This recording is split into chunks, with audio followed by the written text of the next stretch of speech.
As many of my viewers know, I've lived in the Dallas-Fort Worth area off and on for most of my life. I actually wasn't aware that this was a thing.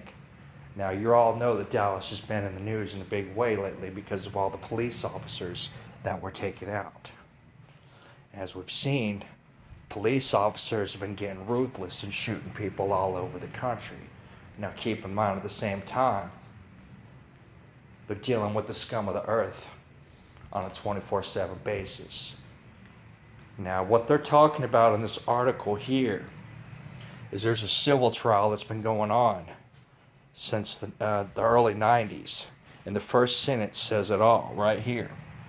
A civil trial in a decades-old pay lawsuit that could push the city of Dallas into bankruptcy has been delayed. Y'all hear that? This is a case that could push the city of Dallas into bankruptcy, and it hasn't even made national news as far as I can tell. Now, basically, in 1979, we had a referendum vote on how police officers should be paid. The referendum was passed, and it said that all people need to be paid the same increases all across the board. And apparently, this 1979 referendum, even to this day, has not been overturned. And it seems to me, if you pass a referendum, then that's what you have to follow. Otherwise, why even hold a referendum in the first place?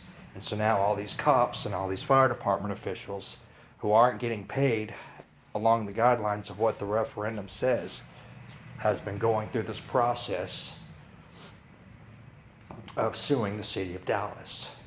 It went to the Supreme Court in 2011, and they kicked it back to the lower courts. And some of the guys that are suing, there's 6 separate cases. The first that was supposed to happen asked for postponement for whatever reason, which seems kind of bizarre considering this thing's been going on since 1991. But as far as what you can read here in this article, it seems very unlikely that a settlement will be reached.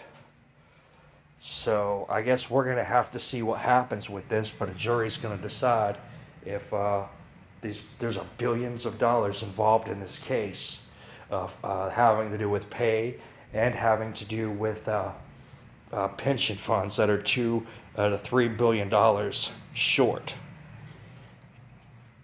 And the city could be facing bankruptcy if they lose this case. So I would think if the voters are allowed, or the jurors are allowed to use any kind of common sense, then this should be a slam dunk case, and these firefighters and these cops will win. But if you find out how bad these firefighters and cops have been getting screwed monetarily when they put their life on the line all the time, dealing with the scum of the earth,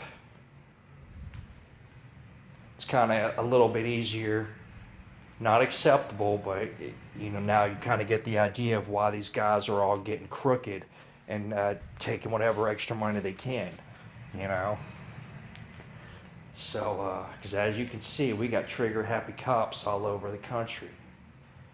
And I'm not saying any of it's justified by any means, but if the cops getting screwed over on their pay, dealing with trash all the time, then how do you expect them to behave on the job? You know what I'm saying?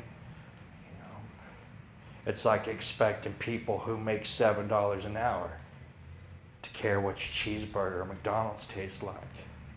You know what I'm saying? It's the same type of deal here, y'all. So I've talked about this repeatedly. Dallas has, and the Fort Worth, have some of the most corrupt police departments in the nation, all right? We've got a guy who's been on the Dallas City Council since the 80s, who's just John Wiley Price, who's just a racist piece of crap. He finally may get indicted and go to jail next year, possibly this year. But that whole city council's been all sorts of corrupt. Now, while I don't necessarily like the idea of the cities that I live in going bankrupt,